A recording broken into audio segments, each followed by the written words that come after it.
The early years of the new millennium witnessed the greatest investment in the Irish rail network since railways first came to Ireland over 170 years ago. A complete transformation, a sort of renaissance, has taken place right across the network and is set to continue well into the future.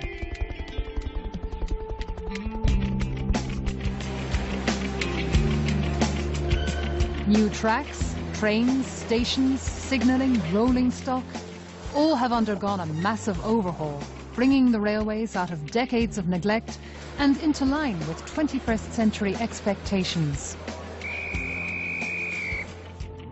An idea that the early pioneers of railways could only have dreamed of. In a way, railways are becoming fashionable again.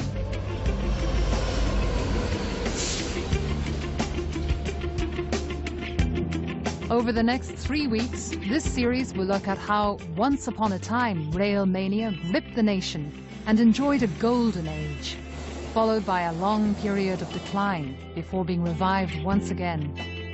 This series will also look at how rail travel in Ireland can develop far into the future.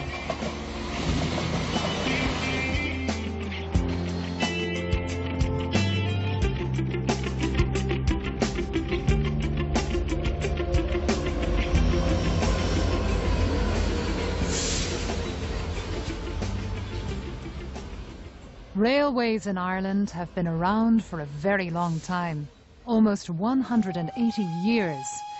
And when they first arrived, they brought Ireland to the forefront of technological change and played a major part in connecting the cities and remote towns right across the country. Historically, they came to be built after the era of the canals. And of course, they wiped out the traffic on the canals when the railways got established. At the time, roads were in a very primitive state across the country, so the railway could bring you to a location fast. Probably 40 miles an hour was an enormous speed in those days. It could also bring heavy goods to various localities, and it transformed the economy of Ireland.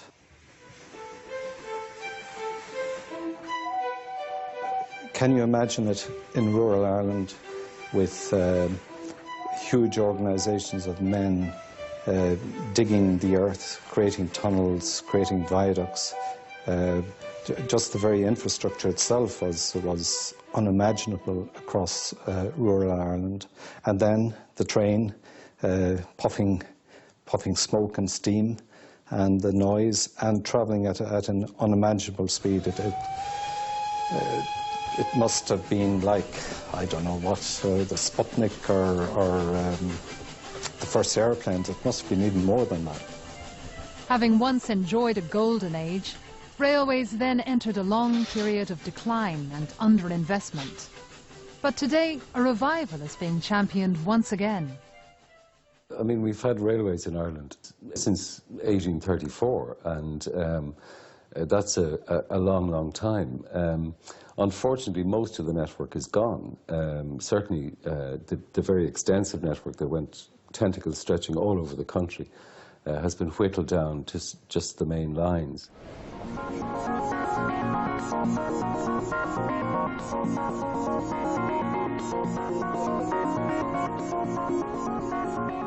Towards the end of the last century, an exception to decades of rail neglect was the Dart. As the 8 o'clock Bray to Howth train pulled out of Daly Station in Bray this morning, CIE officials were describing Dart as the most significant development in Irish railways this century. There were many who were quick to predict the failure of this new initiative. But the Dart has been a big success and has proven that when commuters need to get from the suburbs into and out of the city, the train is still their best bet. 5,000 people use the limited service, an increase in passenger traffic of 50%.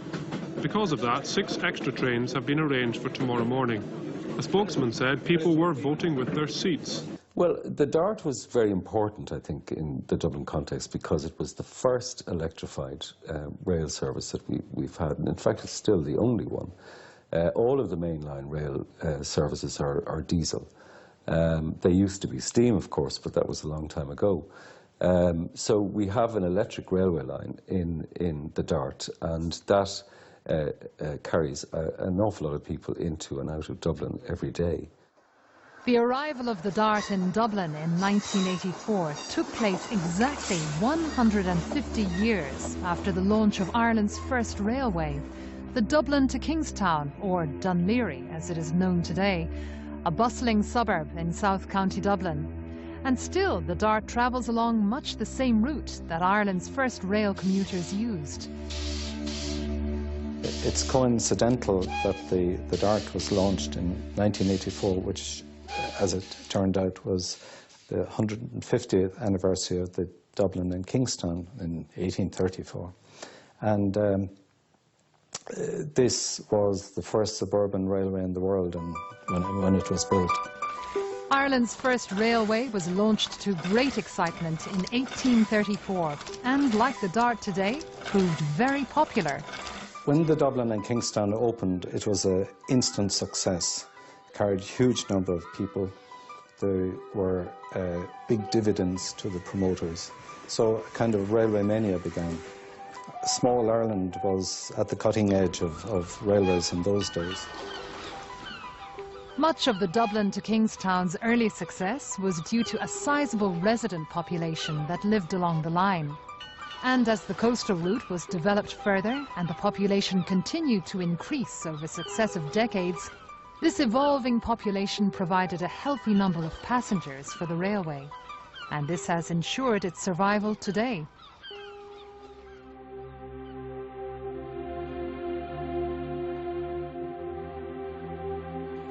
Following the success of Ireland's first railway, other new lines were developed. First to Belfast and thereafter the rest of the country.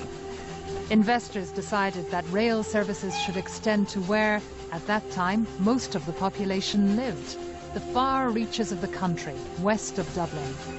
Kingsbridge was built as the terminus for the Great Southern Western Railway, with the ambition of extending railways to the entire southwest and west of the country.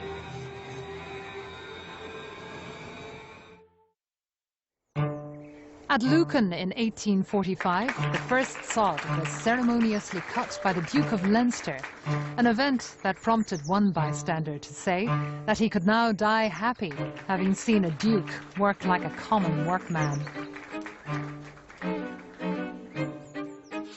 Thereafter, Ireland's railways began a journey out from Dublin to the rest of the country that was to have a profound effect on people and communities across the land.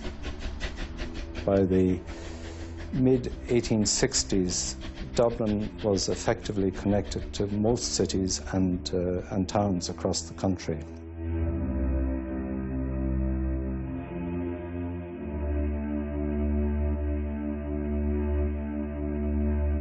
The expansion continued because railways made sense. They brought people and goods with unimaginable speeds and relatively comfortably to their destination. The railways were an integral part of the then Irish economy, carrying people and goods all over the country. And for a good deal of that, the railways made money, or at least in the central parts. There may have been some peripheral areas where they didn't make economic sense. It was a boon to the country. It allowed agricultural produce to be brought from the farms of rural Ireland to the ports and exported. Having achieved its goal, railways were to cover Ireland from north to south and from east to west, so that by the end of the 19th century, most remote areas had access, and railways became an integral part of everyday life. It did its job very well. It delivered people, and it delivered goods, and cattle and fowl and messages, etc., etc., etc. It was a vital community link along the west coast. Then it died when people stopped using it with the advent of the motor car. But the important thing is that a lot of the line had the idea of linking western towns still exists.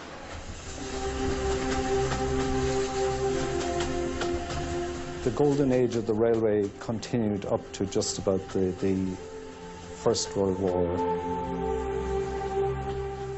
The effects of the First World War were decisive on the railways all over the world, as it happens, because the internal combustion engine was developed to a new level of sophistication. And after that war, then cars, buses, trucks came on the roads. Over the next decades, the railway began to suffer from competition from the road. In Ireland, the railways began to lose money, quite apart from the effect of the Civil War in 1922-23, when lots of the railway was blown up, hundreds of bridges, trains were derailed, stations were destroyed.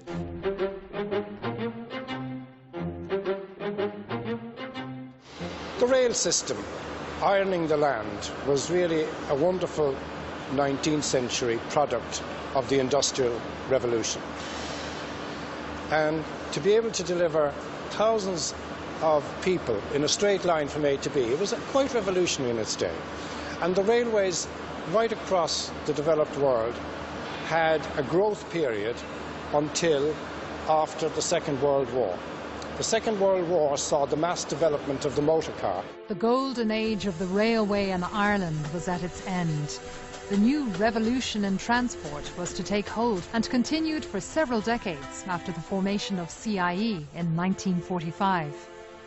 People fell so in love with the motor car, they put pressure on governments, again through the political establishments, to build more and more roads, more and more spaghetti junctions, more and more autobahn, autostrada, right across the developed world. And people got very fond of their car. And in this small island, they got so fond of their motor car that they abandoned the railways. After the Second World War, I suppose, Ireland was in an economic backwater as well. And when CIE was formed, the government wanted it to reduce its losses, which plainly was not possible. And so the stasis continued, and the problems of little money being spent on the railway continued. In the late 1950s and early 1960s, renewed efforts were made to hold the rail network together.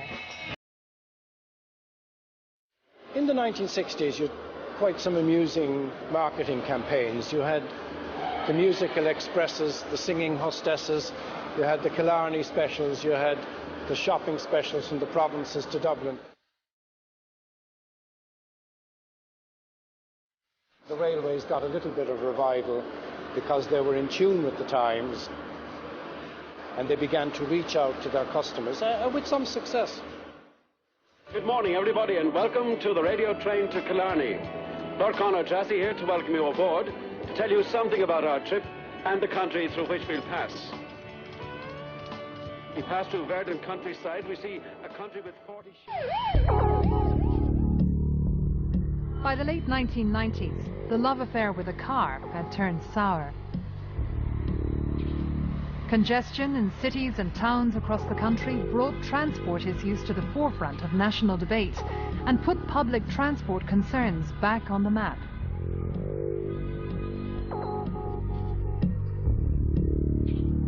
Ireland's road infrastructure, always favoured over rail, was also lagging well behind that of Europe.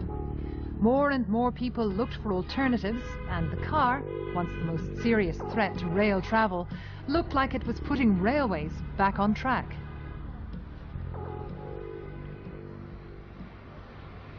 The defect that in terms of public policy, road versus rail, has been there for a long, long time. roads have always got more money than the railways. I mean, since the time of Todd Andrews and the closure of the Harker Street railway line and various other rail lines around the country in the late 1950s and early 1960s, the vast bulk of transport investment has gone into roads rather than railways. So that, you know, the railways were always playing second fiddle in terms of investment.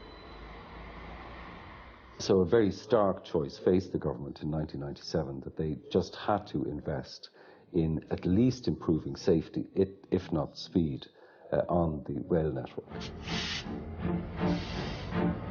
The railways, which had suffered 5 decades of neglect with little or no investment, put their case to government.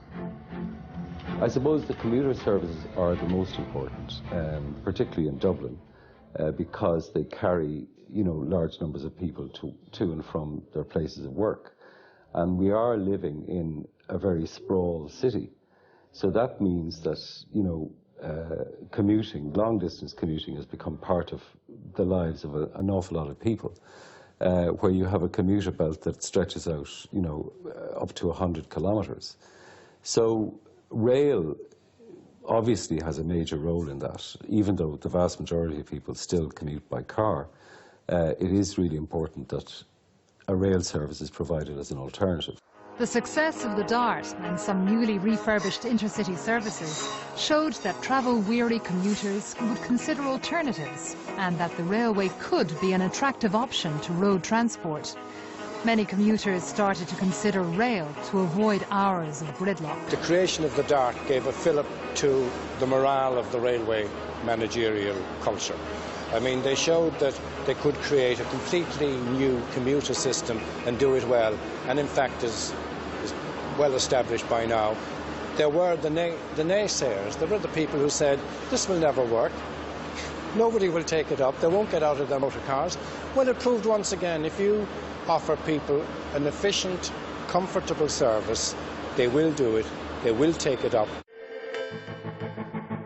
The DART system catapulted us out of the third world railway system, and to some degree across the country. It showed you what real investment could do in the railway.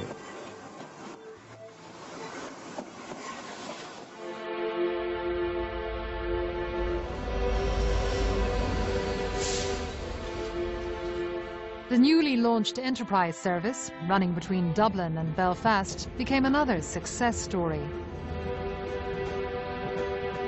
But the DART and the Enterprise were exceptions. Most of the railway services throughout Ireland were still in poor condition.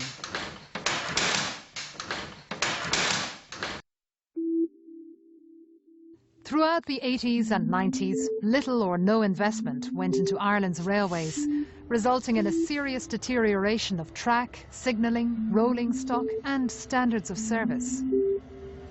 The need for investment was obvious, but that need to invest would have to become a must need to invest. And the state of the railway was soon catapulted to the top of the political agenda. Let's not forget that it was driven in the first instance by the Knockrockery accident that took place, and which made it very plain that if the government didn't invest in improving the safety of the railway network, such as we have it, that it would be presiding over an unsafe railway. And that could not be countenanced really by any minister. The 8:25 morning train from Dublin had just travelled through the railway crossing at Curry outside Knockrockery when the derailment occurred. It was shortly after 10:30, and the 180 passengers on board were more than halfway home.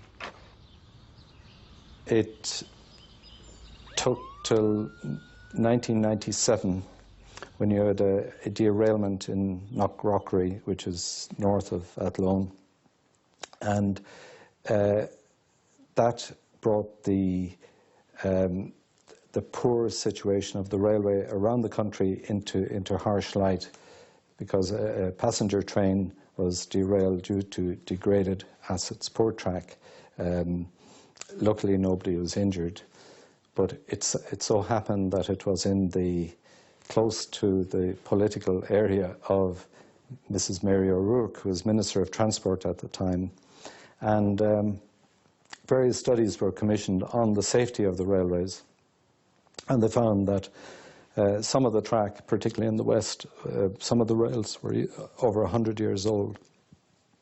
And a couple of years later, a major safety program was brought in where there was relaying with modern continuous welded track all over the country at an unprecedented pace.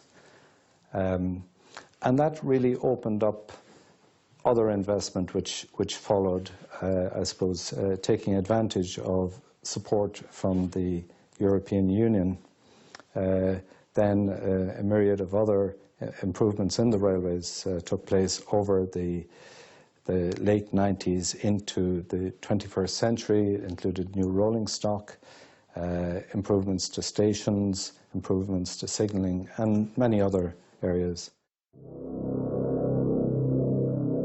After government acknowledged the need to invest, making the case for the railways couldn't have been better timed.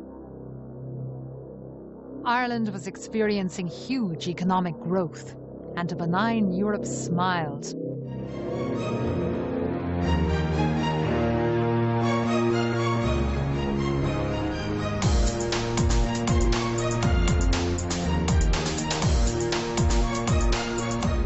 No one could have predicted the economic turnaround. Ireland was becoming affluent.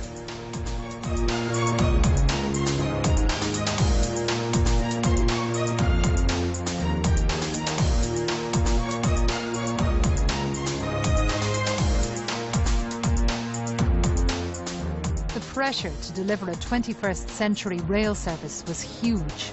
After 5 decades of underinvestment, the railway was now expected to provide an infrastructure and service, and quickly, if it was to provide a real alternative.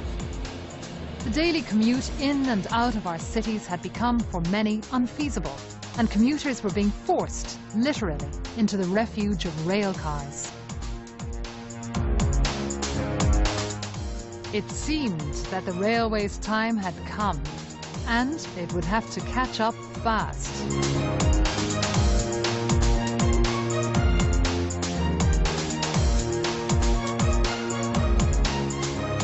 On next week's programme, we look at the growth of Ireland's railways during the economy's boom years and how railways responded to the pressures of prosperity.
By the late 1990s, Ireland was becoming affluent, and the pressure of this newfound prosperity on the country's railways were enormous.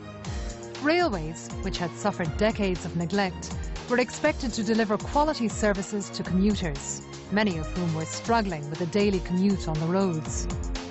But Ireland's railway was catching up, and now the motor car, which, ironically, had once caused the decline of the railway, was helping it to get back on track. Both road and rail were about to enter a period of dramatic change.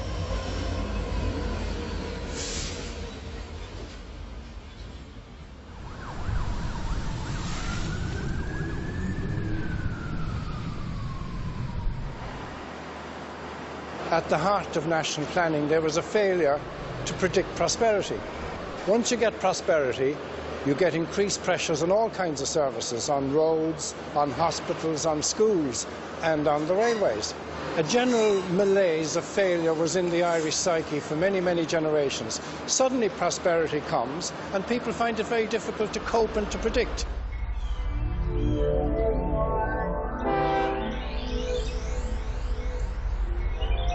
While government realised the need to invest in railways and made a commitment to do so, it was apparent that the road lobby were destined to receive the tiger share of the investment, and that railways once again would have another bridge to cross. Roads have always got more money than the railways. There was, I think, an inbuilt vested interest in this country in building motorways. Because there was so much money to be made out of them, and we had all the resources that we needed to do it ourselves. And so the much-promised transformation of rail infrastructure from the ground up had begun. The first of its kind since railways first came to Ireland, and a welcome respite for those who had struggled to keep the rail network together for so long.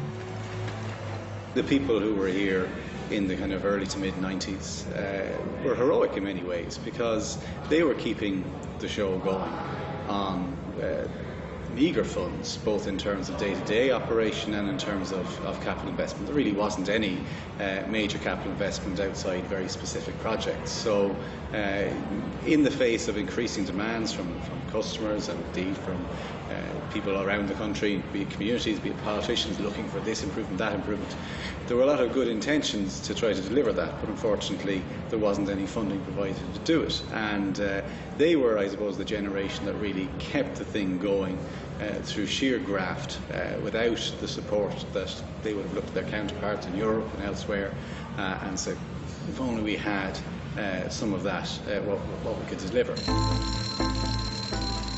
Where to invest, what to invest in, expansion of the current system, the development of new lines, the reopening of old ones, new life for the regions, the planning of new rail corridors, new rolling stock and brighter, modern-looking trains, decay and decline about to be reversed. A renaissance for the railway? Perhaps. But what were the real priorities for renewal of the railways going forward? By the late 1990s, the government in Ireland had realised that some big decisions had to be taken with the rail network. Either the rail network was to be retained and developed and enhanced, and if it was to be, then significant investment was going to be necessary, or perhaps a more negative decision to withdraw from some of the network. But fortunately, the decision was taken to retain the rail network and to develop and enhance and modernise the rail network. And by the late 90s and by the year 2000, a substantial programme of renewal of the basic infrastructure of the railway had been announced. The work that had commenced by 2003 was work that was absolutely essential: renewal of the track, renewal of the signalling systems, but not necessarily work that was visible to the day-to-day passengers on the trains on the railway.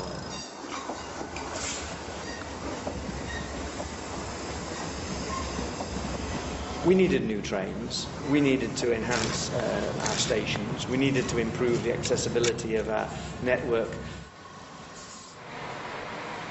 It was a very exciting time, very challenging time as well when the investment came through for the people who had to deliver that, because the expectation was created, and in the early years with the track and signalling it wasn't very visible investment, but then when the trains started to come through and the frequency improvements came through, people saw, well, this is where my euro is going, this is where, be it what I'm paying in fares or what I'm paying in taxes, this is the benefit that I'm getting. We've renewed our rolling stock fleets right across our network, DART, the commuter lines and the intercity services. Indeed, we moved from having one of the oldest fleets of any European rail network in a very few years to having one of the most modern fleets anywhere in Europe. And it was a great opportunity for us to demonstrate to people that our railway was going through a real resurgence, a renaissance of the rail, which would bring people back to using the rail on a regular basis. We will shortly be arriving at Port. You've got a fleet of trains that are absolutely fit for purpose, that are really of a good quality standard on board in terms of comfort. I mean, you've got then things like the frequency, the hourly service.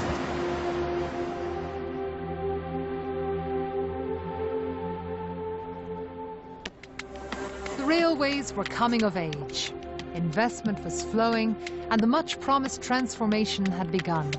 The first of its kind in over a century. An opportunity to reconnect Ireland's towns, cities, and to address some of the transport imbalance that had existed for too long.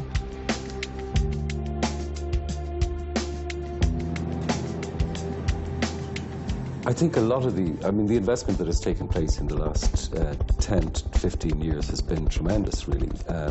It's given us these sleek modern trains. That's the most visible evidence of it. The number of trains is much larger. The length of the trains is much longer. There's more and more people using it all the time.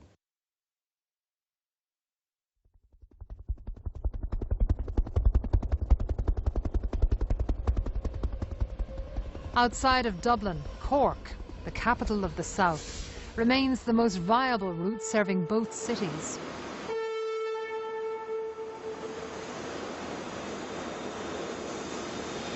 Hourly services run along the newly upgraded former Great Southern and Western Line, with new connections via Limerick to Ennis and Galway.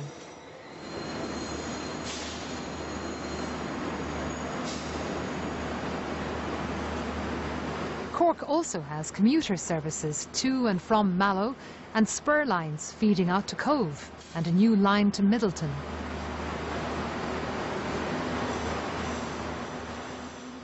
When Cork was first reached in October 1849, the journey from Dublin took 6 hours and it had 6 terminal stations. Now the journey takes 2.5 hours on average.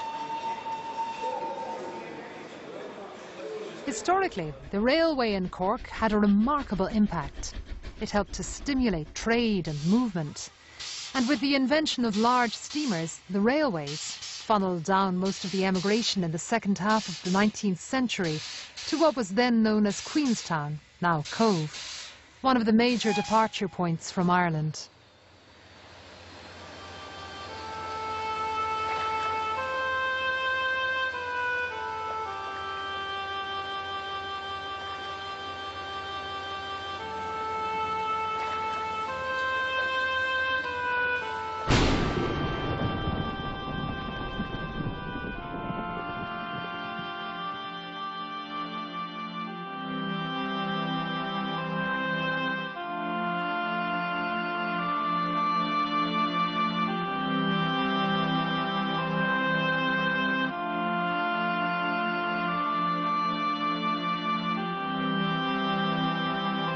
Had it not been for the railways, many thousands would arguably have died of starvation at home and wouldn't have made it to the New World. Had it not been for the Industrial Revolution, they might not have had the ships to take them there or made new lives in industrialized America.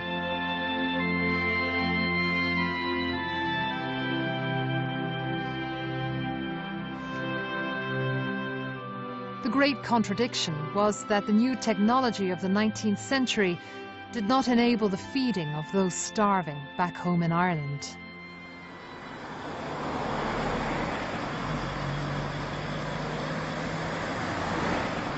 But railways alone cannot develop economies.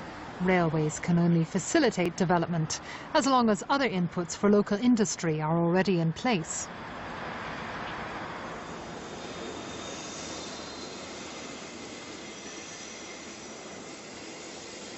Today, Cove serves a substantial population along the line into and out of Cork City.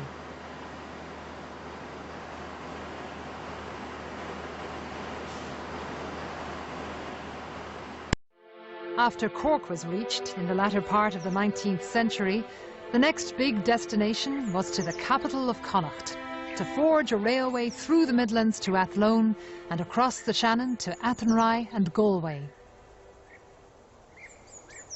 In June 1846, construction began at Broadstone in North Dublin and was developed.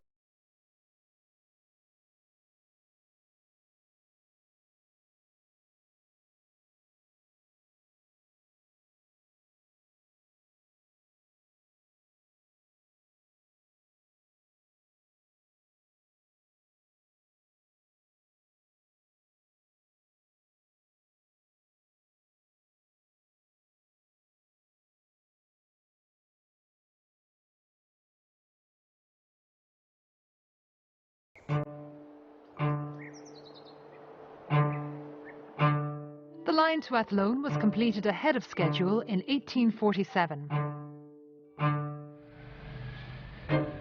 Despite the famine that was ravaging the western seaboard, the building of a line in such difficult times gave employment and stimulated the local economy. This led to a boom for the livestock industry in the Midlands.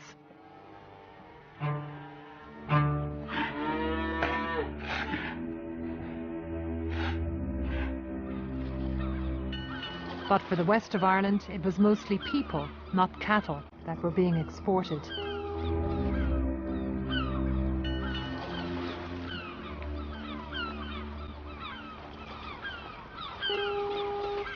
But despite the famine and the difficult economic times, the investors in the new railway presented an image of unshakable.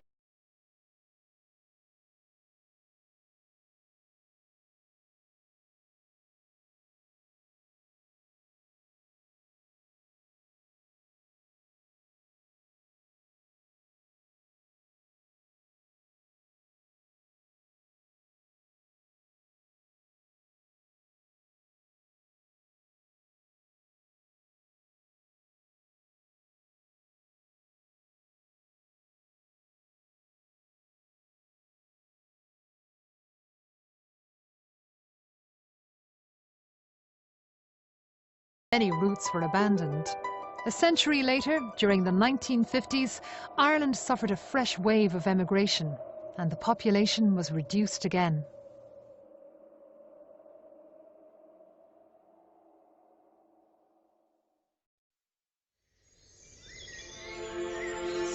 Rail development outside of Dublin has always been a test of government commitment to regional growth and expectations. The once vibrant Western Rail corridor from Limerick to Sligo provided a passenger, mail and freight service between regional cities and towns and to outlying areas along the Atlantic coast. Are you right? The West Clare Railway became legendary, as you know, because of a song. And it was a different time. It was a different era in this country, and Percy French wrote a song which eventually killed the railway, some people said, because it wasn't regarded as a means of transport anymore. It was regarded as a comical experience to travel on it. But nonetheless, it did its job, and it did its job very well. It was a vital community link along the west coast.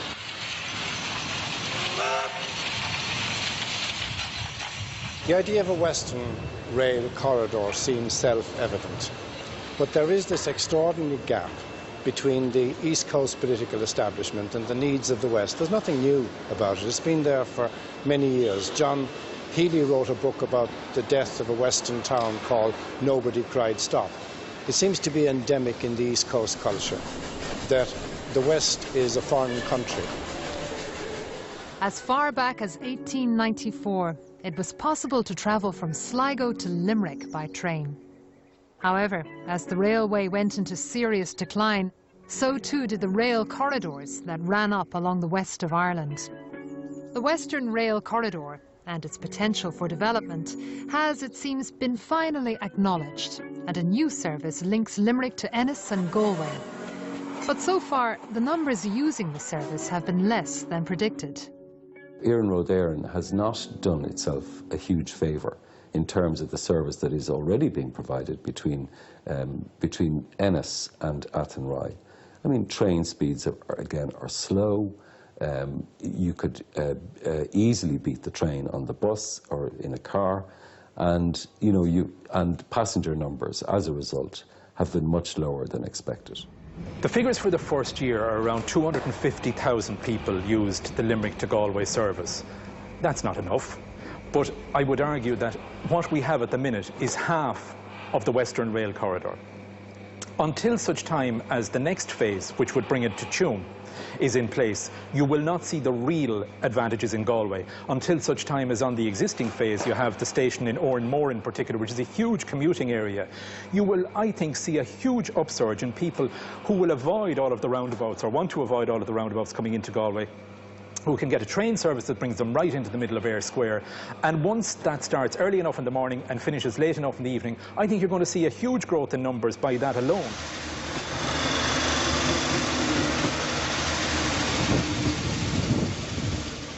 As of now, we have phase 1 of the Western Rail Corridor in place. We have succeeded in connecting Galway and Limerick. Obviously, the next phases of the Western Rail Corridor will be very important in terms of the whole regional development issue.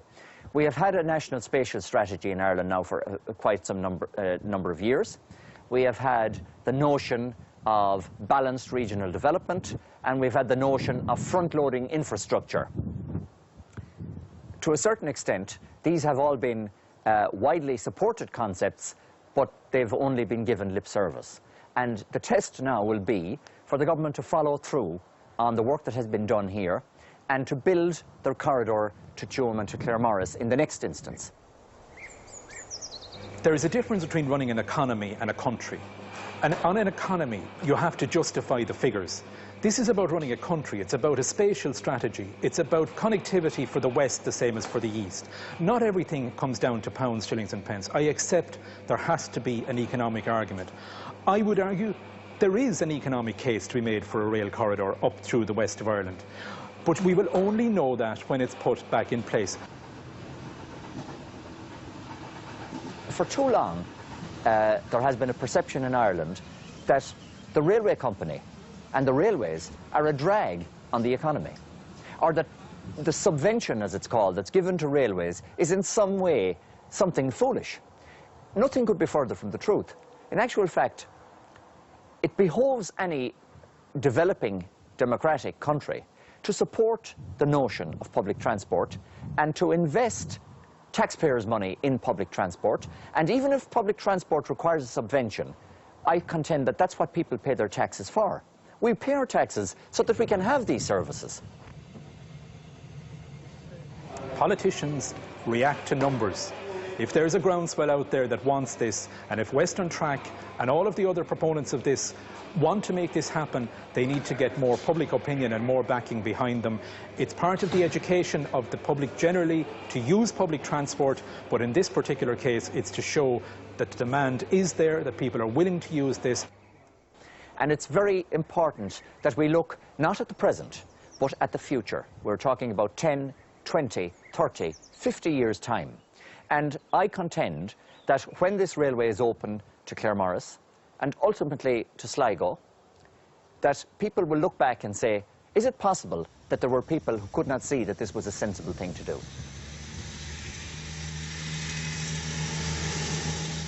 I think the Western Rail Corridor is really a fantasy.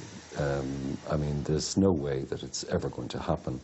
And the reason for that is partly due to the lack of density of population, but also to do with the fact that ultimately between Claremorris and Sligo, there's something like 200 level crossings on that line.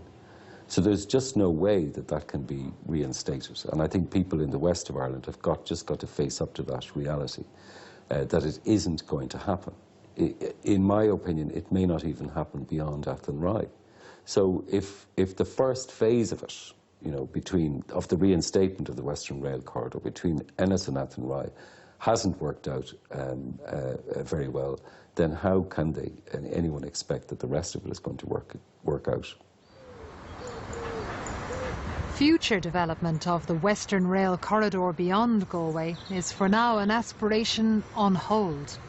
As Ireland deals with recession, the dream of a Western Rail Corridor is unlikely for now.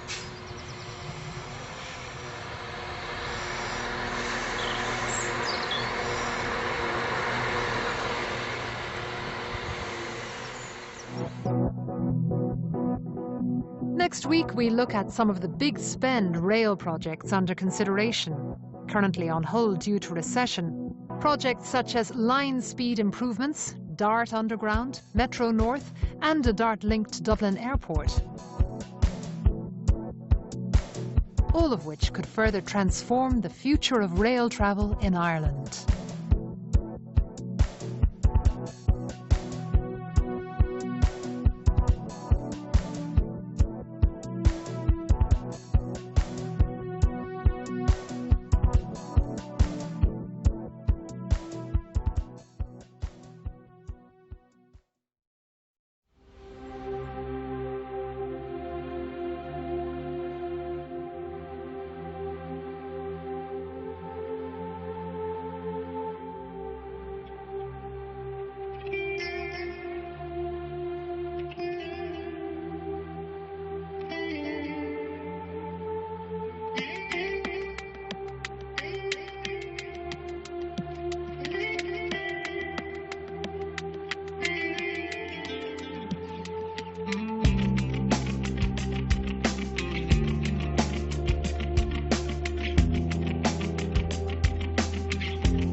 Railways in Ireland have come a long way, and their recent revival is now providing real travel options for the country's commuters.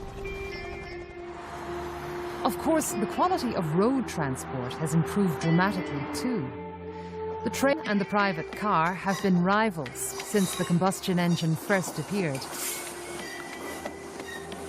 So, perhaps it's now time to leave that rivalry behind and to consider instead a more holistic view of Ireland's transport needs.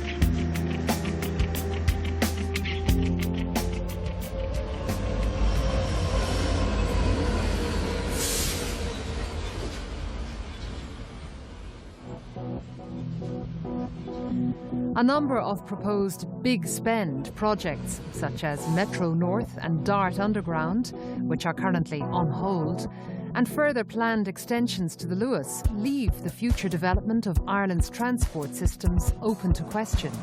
What's important, however, is that the country continues to invest in its public transport structure, so that if the economy does eventually improve, Ireland can provide genuine public transport alternatives and not be over-dependent on its roads.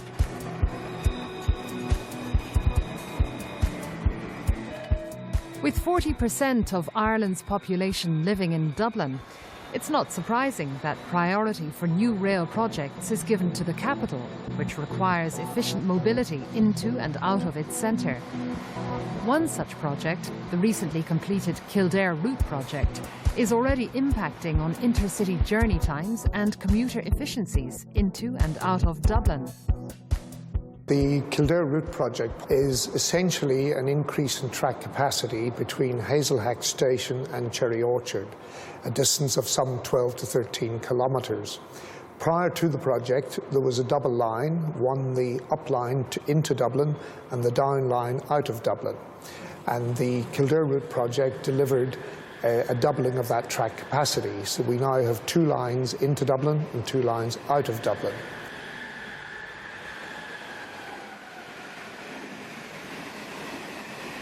One of the main benefits of the additional tracks are there is greater flexibility. In other words, prior to the project, if we had a breakdown in one of the lines, all services behind that line had to stop. Whereas now with the forward tracking, we have 2 up and 2 down, and it gives much greater flexibility, much more ability to run services when we do have a problem or an issue, and obviously in the longer term, much increased capacity. The Kildare Route project is also helping to ease line congestion into Dublin. But much more is required if intercity journey times are to be reduced and railways can persuade commuters to leave their cars.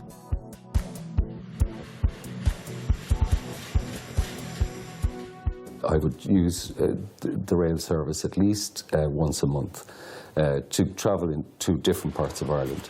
I mean, the trains look better, but they don't run fast enough. I mean, that's the basic problem. And they're being outbid, really, by the motorways at this stage, and people are making those choices on a daily basis. And unless train speeds can improve, the situation will only deteriorate over time. People can make journeys by private car now much quicker, in complete safety on the motorways than they used to be able to do. So we've got to improve our competitive edge. We have got to make our intercity journey times quicker. The new trains we purchased have good high-speed potential, but we need to reduce some of the places where our track is speed restricted. There are a number of places across the state where where the train can't travel at its full potential because the track is speed restricted for various reasons, and we need to carry out further infrastructure work to get over that. We're determined to do that. We're determined to ensure that you can get by train to and from the capital, from any of the major cities of the state within about 2 hours, and that'll be a good target, I believe, to give us a competitive edge again over the private car.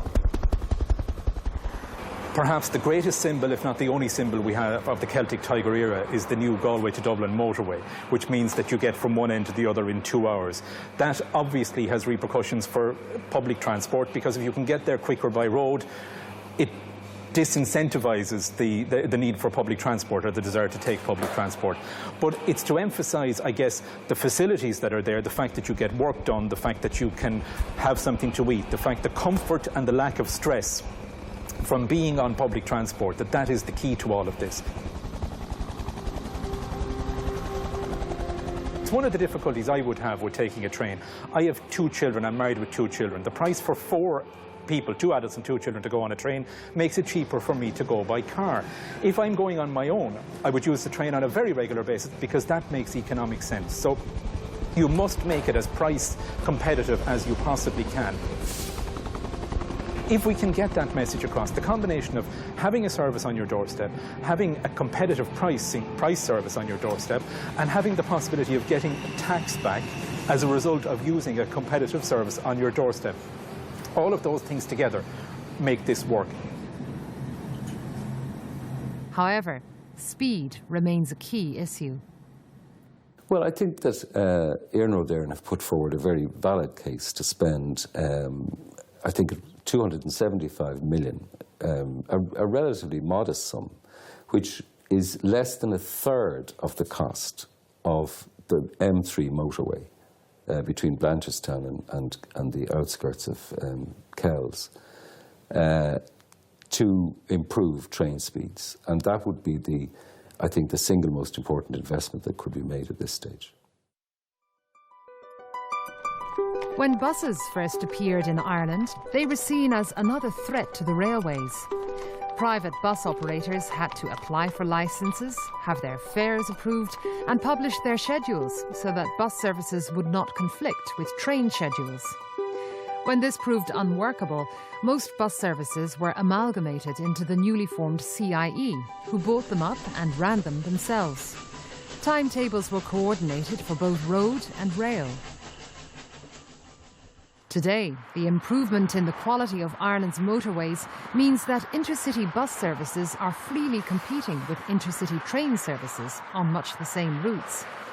And, like the private motor car, those buses are putting more pressure on the railway to compete.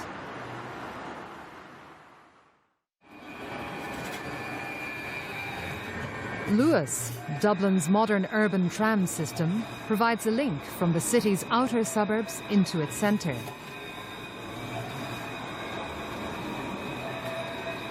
Luas also provides a link to and from intercity train services at Heuston Station and Connolly Station in the heart of the city, connecting mainline rail into Dublin's DART and commuter network.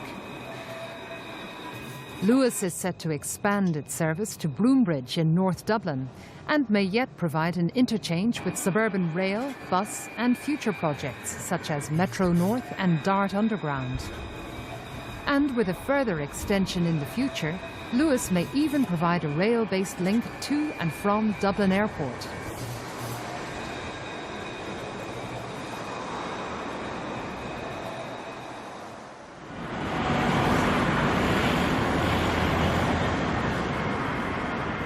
Unlike most other capital cities across Europe, Dublin's airport is still without a mainline or suburban rail link into the central rail commuter network. One might think that a major catchment area, almost the size of a small city, handling in the region of 19 million passengers a year, would be prioritised for such a service. The thing that has never been considered and ought to be is the possibility of diverting the Dublin-Belfast railway line through the airport, because that would not only free up the northern line to Balbriggan and so on, and Drogheda for commuter trains, and take away that conflict that exists at the moment between the enterprise service to Belfast and the commuter services. But it would also provide a rail link to the airport from the city centre. And it would also facilitate an awful lot of people in Belfast who use Dublin Airport. I think the problem with this one is one of cost. You're creating a very substantial piece of new railway infrastructure that costs money, but also south of the airport, you're coming through the northern suburbs, and that would involve substantial tunnelling. Now, that line would also meet up with the Minute line, and that's the way it would access the city centre. And there were always concerns, well, that there would be conflicts there in terms of capacity and so on as well. So, primarily on cost grounds, I think that has not really progressed as a project. Another of those proposed big spend projects, Metro North, could potentially make a link between Dublin city centre and North Dublin via the airport. Most capital cities do have some sort of rail access from the airport, and providing that to the tourist and foreign traveller, I think, is a huge benefit of Metro North. Metro North is providing a link between North County Dublin, effectively from Swords, via the airport, to the city centre, and it links up there with the Luas Green line at Stephen's Green. So it's providing, if you like, benefits for the more long-distance commuter from North County Dublin, airport users, and then for commuters in the northern inner city area. But I suppose another key benefit of Metro North is access to the airport. And if you think of the airport as a major generator of economic activity, not only in terms of the employment there, I think in the environs of the airport, the employment may be about 12,000 people at the moment, but the sheer volume of passengers moving through the airport, now at perhaps I think around 19 million or so. And that's not to mention all the, if you like, the other people who use the airport to meet and greet relatives and all of that sort of thing. So if you look at the airport, you have to say it's like a fairly large-sized town in the Irish context. And surely that should be linked, into the transport system in a more substantial way than it is at the moment, whether in the short term through a Dart-based link or in the long term through Metro North. We know for a fact that the foreign tourists or foreign travellers coming into a strange airport are much more likely to take a rail-based mode of travel than a bus-based mode or a taxi mode. That has been proven the world over. But whatever rail-based connection succeeds in linking the airport to the city and suburbs, Metro North has had much criticism. Metro North was the daftest project to emerge during the boom period. It was superficially saleable in the sense that it seemed to suggest that Dublin was going to have a metro, like so many other cities do.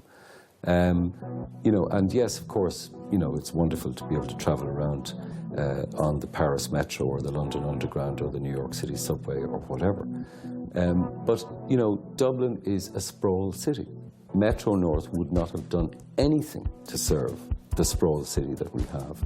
It would have involved providing a rail link between St. Stephen's Green and somewhere to the north of Swords, a distance of about 16.5 kilometres, for something of the order of 4 billion, and effectively would have amounted to simply putting a Lewis line underground for a lot of that length.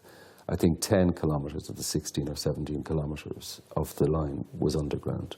So, you know, to me it didn't make any sense. Plus the cost of installing it in terms of its impact in the centre of Dublin would have been horrific, and I think would have been completely unacceptable to the public if they understood the consequences, which would have included the turning of the entire northwestern quadrant of St. Stephen's Green into a huge hole in the ground. Would have involved removing all of the statues and monuments in O'Connell Street, and, you know, taking them down and putting them back up again, and so on and so forth. I mean, you know, how a project like that would have had such a limited impact in transportation terms could have got beyond the starting gates is just a mystery to me. In the absence of either a main line or metro link, a proposal to connect Dublin Airport by rail into the existing DART network at Clongriffin Station in North Dublin is being considered as a low-cost solution.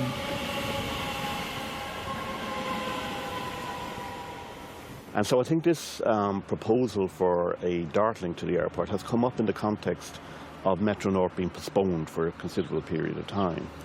And against that background, it looks like a very attractive project to me, in the sense that it's providing a link to the existing DART system, and through that, to a wider network, for a very low level of capital costs. I think it's been estimated to be of the order of 200 million euros or so. And the reason for that is, of course, that it's connecting the existing DART line to the airport through what essentially is a greenfield situation.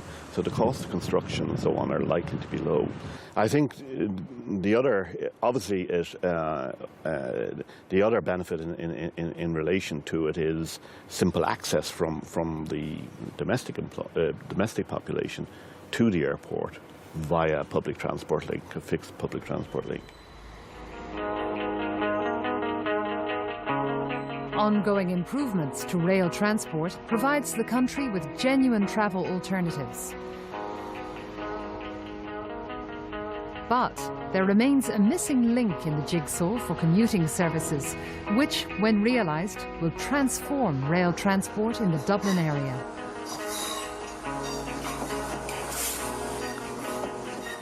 There are many transport initiatives planned for the Dublin area. I suppose the DART Underground is one of the biggest. It certainly sounds promising on the basis that it would, in one step, you would be able to increase the DART network by 3 times. DART Underground is regarded by most commentators as the missing piece of Dublin's rail jigsaw. It would, if completed, connect the Cork Intercity line right through to the Northern Intercity line to Belfast. Starting at Inchicore, a twin tunnel, one for each line, will go underground to Heuston Station.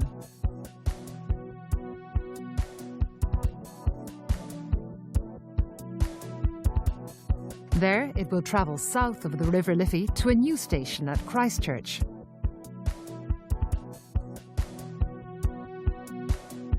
From Christchurch, it will go to St. Stephen's Green, where there will be an interchange with the Lewis and potentially the Metro North system, should that project ever proceed. The next stop would be at Pearse Station in the heart of Dublin, which would form part of a major interchange between the underground DART and the surface DART. This interchange will allow commuters to come directly into Dublin city centre without having to change transport modes, enabling commuters to connect with the surface or underground DART service.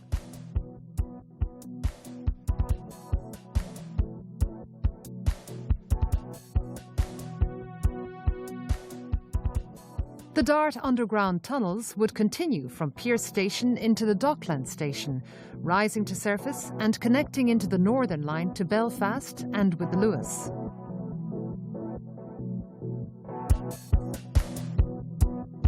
People don't like the idea in Ireland of changing trains on their daily commute at the moment because it's the network of now. Whereas if you were in London, you don't think of changing trains because you know how frequent those services are. That's what Dart Underground can give us.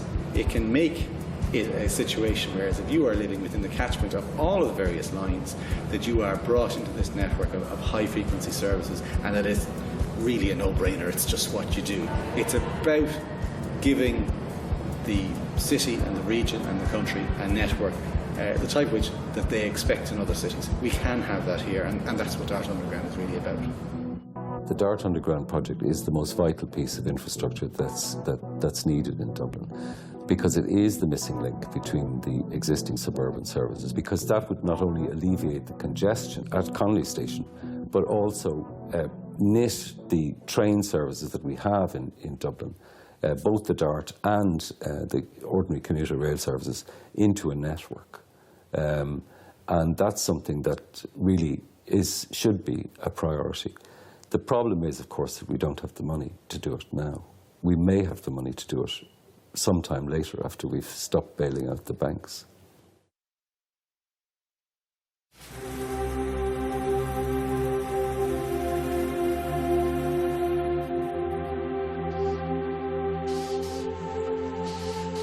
While many of the proposed big spend projects are on hold now, it's maybe timely to reflect again on Ireland's real transport requirements for now and into the future.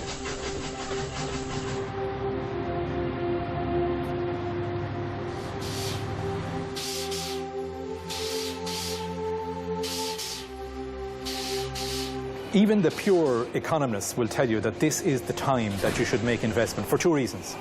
Firstly, when the good times do return, you're in a position to hit the ground running and take full advantage of that.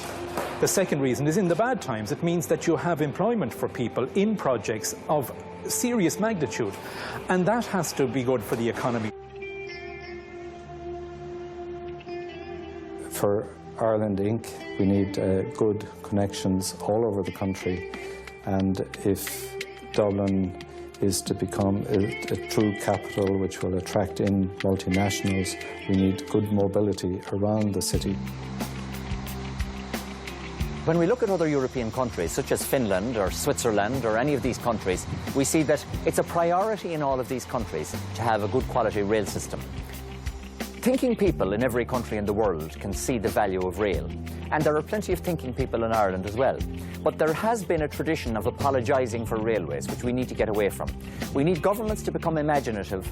We need governments to be proud of their achievements in rail. And we need them to take on the notion, once and for all, that they are going to promote the concept of railways. I think the Irish public should be happy with their railways. They can travel most parts of the country now on a high-quality train service at pretty good speeds and in comfortable trains, and I believe pretty reliable as well. It has been quite a sea change from how it was 2 decades ago. Today we owe much to those early pioneers who laid the first tracks out to Kingstown over 170 years ago. They were part of something that had a profound impact on Irish life. The latest development of Ireland's railways continues that legacy, proving that good, targeted investment in public transport can have many far-reaching effects for the country and for its travelling public.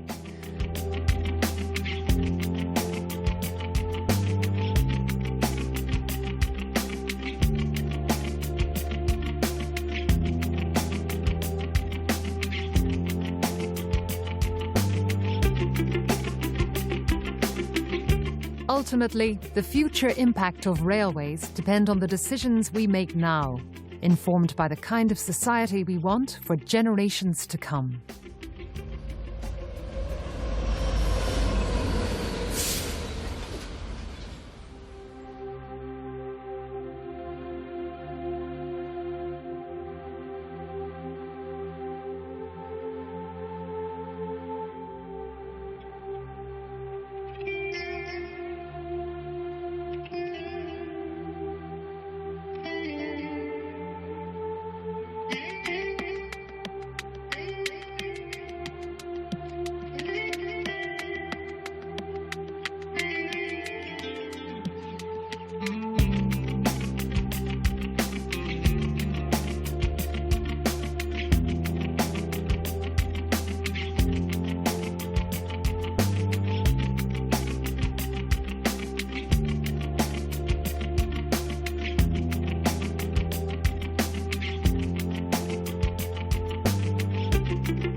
The early years of the new millennium witnessed the greatest investment in the Irish rail network since railways first came to Ireland over 170 years ago. A complete transformation, a sort of renaissance, has taken place right across the network and is set to continue well into the future.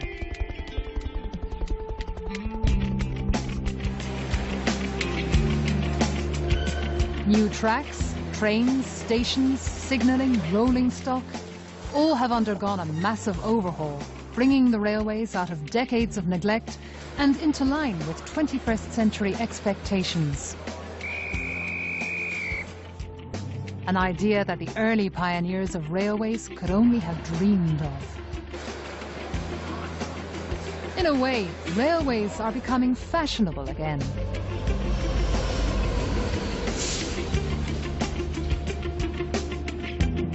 Over the next 3 weeks, this series will look at how, once upon a time, rail mania gripped the nation and enjoyed a golden age, followed by a long period of decline before being revived once again. This series will also look at how rail travel in Ireland can develop far into the future.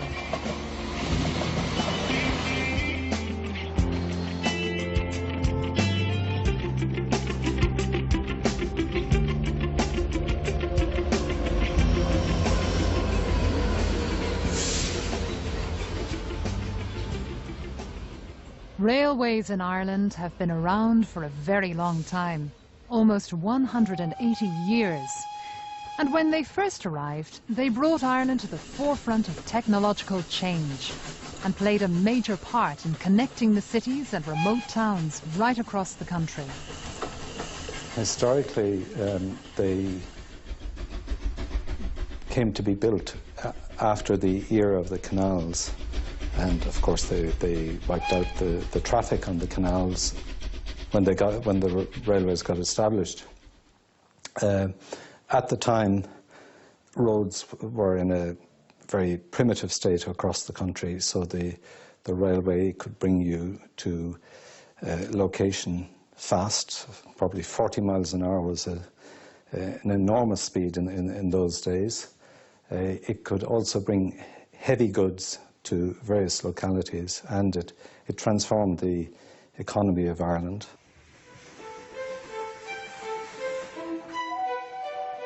Can you imagine it in rural Ireland with huge organisations of men digging the earth, creating tunnels, creating viaducts? Just the very infrastructure itself was unimaginable across rural Ireland. And then the train puffing puffing smoke and steam and the noise and travelling at an unimaginable speed. It must have been like, I don't know what, the Sputnik or the first airplanes. It must have been even more than that. Having once enjoyed a golden age, railways then entered a long period of decline and underinvestment. But today, a revival is being championed once again. I mean, we've had railways in Ireland since 1834, and that's a long, long time. Unfortunately, most of the network is gone. Certainly, the very extensive network that went tentacles stretching all over the country has been whittled down to just the main lines.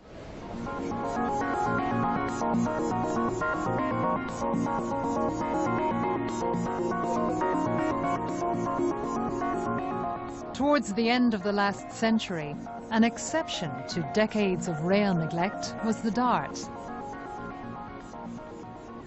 As the 8 o'clock Bray to Howth train pulled out of Daly Station in Bray this morning, CIE officials were describing Dart as the most significant development in Irish railways this century. There were many who were quick to predict the failure of this new initiative.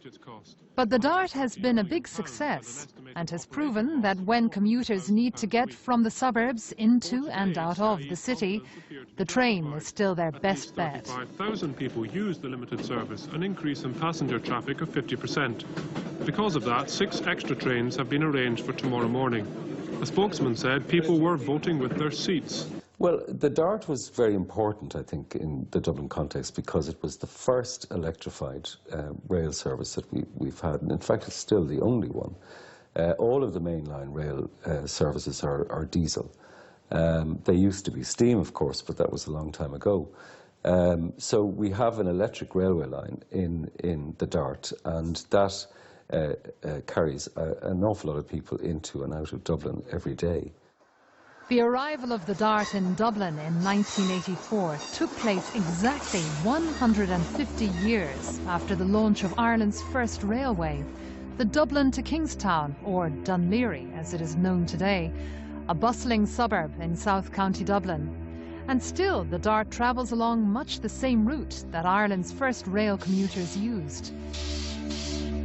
It's coincidental that the Dart was launched in 1984, which, as it turned out, was the 150th anniversary of the Dublin and Kingstown in 1834.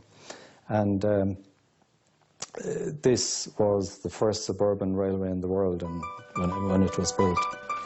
Ireland's first railway was launched to great excitement in 1834 and, like the Dart today, proved very popular. When the Dublin and Kingstown opened, it was an instant success. It carried a huge number of people. There were big dividends to the promoters. So a kind of railway mania began. Small Ireland was at the cutting edge of railways in those days. Much of the Dublin to Kingstown's early success was due to a sizable resident population that lived along the line. And as the coastal route was developed further and the population continued to increase over successive decades, this evolving population provided a healthy number of passengers for the railway. And this has ensured its survival today.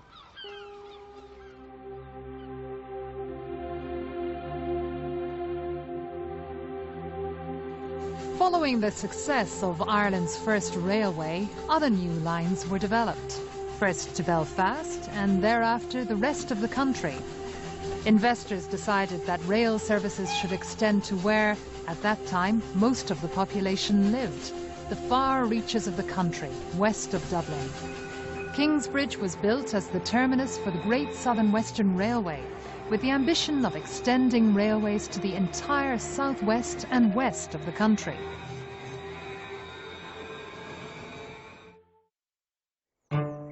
At Lucan in 1845, the first sod was ceremoniously cut by the Duke of Leinster, an event that prompted one bystander to say that he could now die happy, having seen a duke work like a common workman.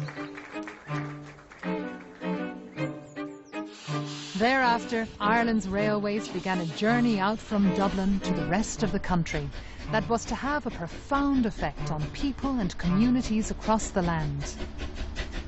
By the mid-1860s, Dublin was effectively connected to most cities and towns across the country.